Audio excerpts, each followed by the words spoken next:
At dahil mahal na araw po ngayon, tayo ay magluluto ng gulay.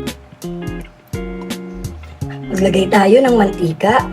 So ano po ba talaga ang uunahin natin? Bawang o sibuyas? Pero depende po kung anong gusto niyo talagang unahin. Pero sa akin po gusto ko ang sibuyas para hindi po agad naluluto ng gusto ang ating bawang. Okay, sunod na po natin ang bawang.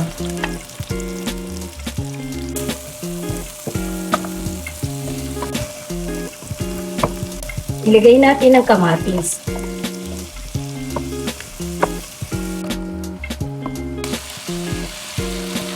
Pag kumutas na po ang ating kamatis, ilalagay na po natin ang hipon. Namula na po ang ating hipon, maglagay po tayo ng konting bagoong, ang pampasarap ng ating gulay. At pagka namula na po ang ating hipon, tanggalin po muna natin uli at ibabalik po natin mamaya bago matapos ang ating lutuin. Kaya naman, ilalagay na natin ang ating kalabasa. Uunahin po natin ang kalabasa dahil ito po ay medyo may katigasan. At pagkaluto na po ang ating kalabasa, isunod na po natin ang lahat ng gulay.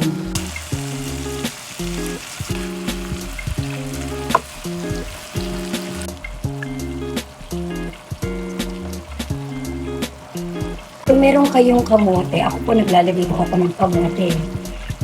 Natutunan ko po to sa BFF kong si Marion. Shout out ba, Marion? Bestie Marion, shout out. Sa'yo ko natutunan yan, may kamote.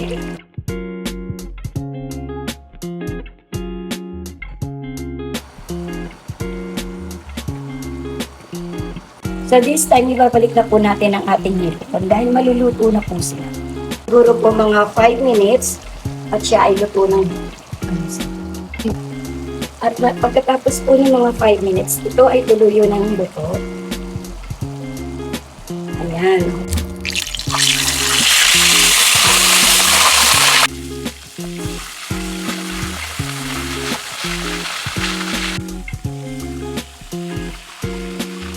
So, hindi kompleto ang ating tanghalian pag wala tayong pritong tilapia. Perfect sa ating gulay.